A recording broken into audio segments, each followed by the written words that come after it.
자, 오늘은 북이스라엘 여러 왕들 중에 특별히 시므리와 오므리에 대한 이야기가 나오고 있습니다. 15절에 보면 부다의 아사왕 제27년이라고 되어 있죠. 아사왕은 이미 앞에서 살펴본 것처럼 41년 동안 다스렸습니다. 네, 27년에 북이스라엘의 왕은 누구였냐면 시므리가 왕이 됩니다. 예. 여로보암의 아들 나답, 그리고 나답을 앞에 바하사가 있었고, 바하사 다음에 엘라가 있었고, 그 다음에 시므리입니다. 그러니까 아사 왕제 27년에 시므리 앞에도 이미 왕이 3명이나 있었어요. 나답, 바하사, 엘라. 예, 나답은 2년 다스렸고, 바하사는 24년 다스렸고, 엘라는 2년 다스렸고, 오늘 나오는 시므리는 7일, 일주일 다스렸습니다. 그렇죠. 7년이 아니고 7일이에요. 7일. 자, 15절 보세요. 유다의 아사 왕제 27년에 시므리가 디르사에서 7일 동안 왕이 되었다고 그랬죠. 예, 7일 동안 왕이 됐어요. 그때의 백성들이 블레셋 사람에게 속한 기브돈을 향하여 진을 치고 있더니, 그러니까 북이스라엘 사람들이 시므리가 왕이 되자마자 북이스라엘 사람들이 어디에 있었냐면 기브돈에서 블레셋 사람들과 전쟁을 하고 있었습니다. 그런데 들리는 말에 의하니 시므리가 모반해서 왕을 죽이고, 바로 앞에 있던 왕이 엘라거든요. 엘라 왕을 죽이고 왕이 됐다는 이야기를 백성이 듣게 됐습니다. 시므리가 왕을 죽이고 지가 왕이 됐어? 그 이야기를 듣고 블레셋과 전쟁하기 위해서 모여있던 이스라엘 군대가 그 장군 중에 한 명인 오므리를 대표로 해서 자기들의 왕으로 삼고 시므리를 죽이려고 또다시 모반을 합니다. 무슨 말씀인지 아시겠죠? 시므리가 엘라 왕을 죽이고 왕이 됐다는 소식을 듣자마자 그 소식을 이스라엘의 그 군대가 듣고 오므리를 이 사람은 우리 차라리 왕으로 하자. 시므리는 깜이 아니다. 차라리 오므리가 낫다 해서 오므리를 왕으로 세우고 시므리를 죽이로 디르사, 당시의 수도였던 디르사로 이제 행군을 한 거죠. 이성계가 위화도에 해군한 것처럼 전쟁을 하러 갔다가 지금 회군을 한 거예요. 그래가지고 시므리를 죽이로 디르사를 가서 18절 표현대로 하면 성읍을 함락을 합니다. 디르사를 함락을 해요. 그랬더니 그것을 보고 있던 시므리가 내 정권은 7일 천하구나. 속으로 그렇게 생각했는지 모르지만 자기가 있던 왕궁을 불태우고 생명을 거기서 다하게 됩니다. 그리고 나서 누가 왕이 되느냐? 이제 오므리가 왕이 되는 거죠. 오므리. 이렇게 아사가 왕인 동안에 나답, 바하사, 엘라, 시므리까지 이제 오므리까지 이제 왕이 되죠. 이 기간 동안에 이 각 왕들의 평가가 어떠했느냐? 시므리도 어떤 평가를 드렸습니까? 19절에 보면 이는 그가 여호와 보시기에 악을 행하여 범죄하였기 때문이라 기록합니다. 하나님 보시기에 악했다. 악을 행했다. 여로보암의 길로 행했다. 그가 이스라엘 백성들로 하여금 죄를 짓게 했다. 죄의 길로 가게 했다라는 평가를 받습니다. 근데 이 평가는 시므리만 이렇게 드린 게 아니에요. 우리 앞에 주일 본문, 토요일 본문 보면 나답도 똑같은 평가를 받고 북이스라엘 왕은 다 똑같은 평가를 받아요. 바하사도 똑같은 평가를 받습니다. 여호와 보시기에 악했다. 이스라엘 백성들이 죄를 범하는 길로 가게 했다. 엘라도 마찬가지고 시므리도 이런 평가를 듣습니다. 25절 보세요. 오므리도 똑같은 평가를 듣죠. 오므리가 여호와 보시기에 악을 행하되 그 전에 모든 사람보다 더욱 악하게 행했다. 여로보암의 길로 행해서 그가 이스라엘에게 죄를 범하게 한 그 죄 중에 행하여 이스라엘 백성들이 범죄하는 삶을 살게 했다.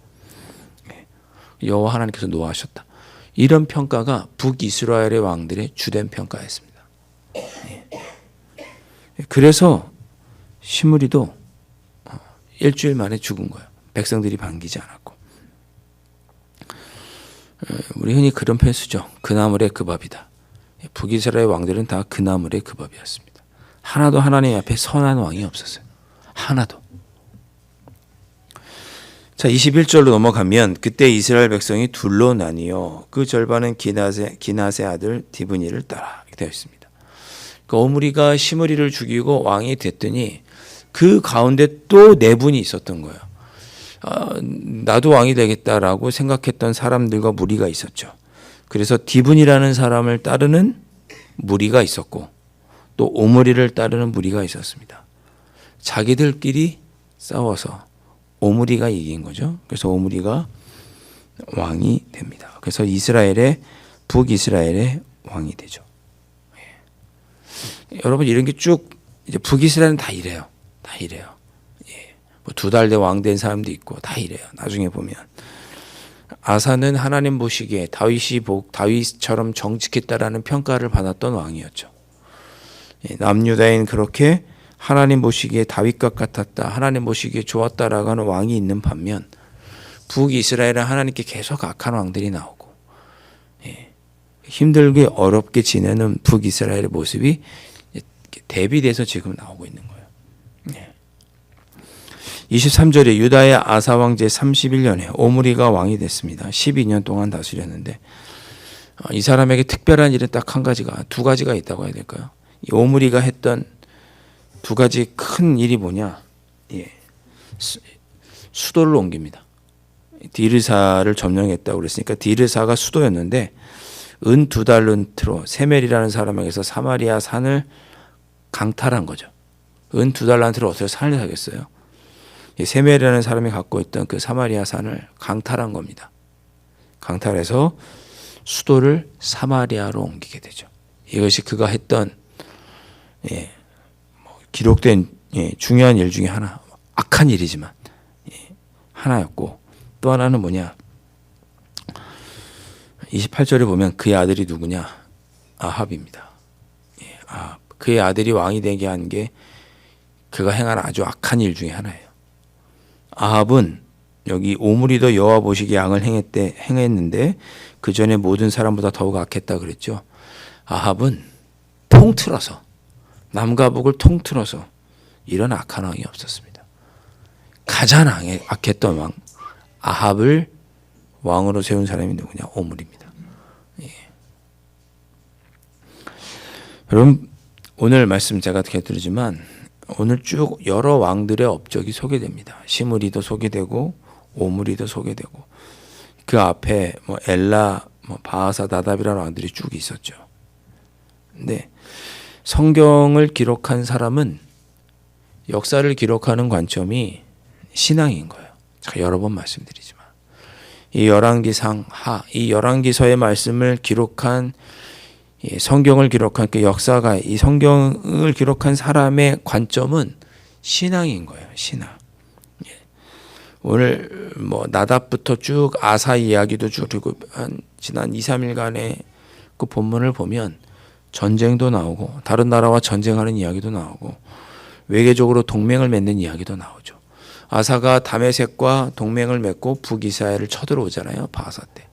외국과 외교적으로 동맹도 맺고 정치적으로 모함하는 이야기, 반역하는 이야기, 또 건축하고 요새를 짓는 이야기, 건강이 안 좋고 질병을 걸리는 이야기, 이런 이야기들이 왕들이 쭉 나오는데 그런 관점에서 성경을 기록한 것이 아니라 업적과 치적으로 기록한 것이 아니라 성경을 기록한 이 역사를 기록한 사람의 관점은 신앙입니다. 한 나라를 역사가가 바라보고 평가하는 기준은 뭐냐? 신앙이에요. 여러분 우리나라가 요즘 다시 무역도 좋아지고 있다고 하고 그런 기사도 있지만 또 이런저런 정부에 대한 평가도 있고 하지만 우리는 신앙의 눈으로 이 나라를 바라보고 신앙의 눈으로 우리 대한민국을 평가할 수 있어야겠죠. 하나님은 우리 대한민국을 신앙의 눈으로 보고 계시겠죠. 우리나라가 한때는 새마을운동 이전에는 최빈국 중에 하나였지 않습니까? 그러나 그때 복음은 뜨거웠습니다. 교회는 성장했고. 하나님의 관점은 어딜까? 지금 우리나라가 세계 10위권이나 되는 무역을 하고 GDP가 좋고 이런 이야기. 뭐 한때는 뭐 세계 7개 나라에 들어가느니 만에 그런 이야기 하는 거. 세상 사람들은 그걸 보고 대한민국을 바라볼 줄 몰라도 우리는 신앙의 눈으로 우리는 우리나라를 바라봐야겠죠. 그렇게 되면 한국 교회에 책임이 있는 거고 더 작게는 우리 한 사람 한 사람에게 책임이 있는 거죠. 우리가 얼마나 신앙으로 살았나. 한국 교회가 얼마나 신앙으로 대한민국에 메시지를 전하고 하나님 보시기에 정직하게 행했는가. 우리가 그렇게 우리나라를 바라볼 수 있어야 되겠죠. 우리나라가 얼마나 하나님 보시기에 합당한 나라인가. 우리는 그렇게 우리의 역사를 바라볼 수 있죠. 외교, 군사, 정치, 경제, 사회 이런 것으로만 우리나라를 바라볼 것이 아니라 우리는 신앙의 눈으로 우리의 삶을 바라보고 우리나라 이민족을 대한민국을 바라볼 수 있어야겠죠. 우리의 개인적인 삶도 마찬가지겠죠. 내가 지금 무엇을 하고 있는지, 어떤 일을 하고 있는지, 누구를 만나고 있는지, 어떤 지위에 올랐는지로 우리 자신을 평가하지 말고 세상 사람들은 그런 것들로 우리를 평가할지 모르지만 우리는 무엇으로 우리 자신을 평가해야 돼요? 내가 얼마나 하나님 보시기에 합당한 삶을 살고 있느냐로 우리 자신을 평가해야겠죠. 교회 일꾼 일을 세우는 것도 마찬가지고 우리 강남지역교회가 앞으로 해야 되는 일도 마찬가지고 세상 사람들이 보기에 그런 업적이 아닌 하나님 보시기에 합한 행동, 신앙의 눈으로 우리가 우리 자신과 우리 교회를 돌아볼 수 있어야 하겠죠. 그것을 오늘 말씀이 우리에게 다시 깨우쳐 주시고 있는 겁니다. 중요한 것은 하나님을 섬기고 하나님의 율법과 명령에 순종했느냐. 역사를 주관하시는 분은 하나님이시니 역사를 주관하시는 분은 하나님이신 것을 깨닫고 하나님 보시기에 정직하고 하나님이 기뻐하시는 삶을 살아가는 것이 올바른 신앙인의 자세고 우리의 삶이 그 나라와 민족이 형통할 수 있는 방법이라는 것을 오늘 열왕기 상위 본문 말씀이 우리에게 깨우쳐주고 있습니다. 우리 오늘 말씀 기억하시면서 오늘 기도하실 때 하나님의 주권을 인정하며 그렇지 하나님께서 모든 것을 주관하시지 하나님의 주권을 인정하시면서 우리의 삶의 모든 것을 하나님께 맡겨드리며 기도하시고 또 나는 하나님 아버지 앞에서 다윗처럼 정직하게 우리 한국교회가 하나님 앞에서 정직하게 우리의 사랑하는 자녀들이 정직하게 하나님 보시기에 기쁘게 우리 강남지역의 모든 교우들이 한 주간도 하나님 보시기에 기쁜 그러한 삶을 살아갈 수 있도록 이끌어 주십시오. 그렇게 기도하시는 이 새벽이 되실 수 있기를 주님의 이름으로 축원드립니다. 기도하겠습니다. 하나님, 오늘 말씀을 통해서 저희들에게 다시 한번 또 깨우쳐 주십니다. 하나님이 우리를 바라보시는 기준은 우리가 무엇을 했는가 업적과 어떤 지위에 올라갔는가 명예와 권력이 아니라 하나님은 우리가 얼마나 하나님만을 신실하게 섬기며 하나님의 말씀에 순종하며 살았는지로 우리를 바라보시고 우리를 판단하심을 오늘 말씀을 통해서 깨닫게 하시니 감사합니다. 하나님의 관점과 하나님의 마음은 그러하오니 저희들 이 한 주간을 살아가는 동안에 우리의 삶의 주관자이신 하나님만을 의지하며 하나님의 기준으로 하나님이 기뻐하시는 대로 살아갈 수 있는 저희들이 될 수 있도록 성령 하나님 인도하여 주시고 그로 인하여 아버지 하나님께서 주시는 하늘의 형통함도 누리는 복된 한 주간이 될 수 있도록 성령 하나님 인도하여 주옵소서. 예수님의 이름으로 간절히 기도하옵나이다. 아멘. 하늘에 계신 우리 아버지, 아버지의 이름을 거룩하게 하시며 아버지의 나라가 오게 하시며 아버지의 뜻이 하늘에서와 같이 땅에서도 이루어지게 하소서. 오늘 우리에게 일용할 양식을 주시고 우리가 우리에게 잘못한 사람을 용서하여 준 것 같이 우리 죄를 용서하여 주시고 우리를 시험에 빠지지 않게 하시고 악에서 구하소서. 나라와 권능과 영광이 영원히 아버지의 것입니다. 아멘.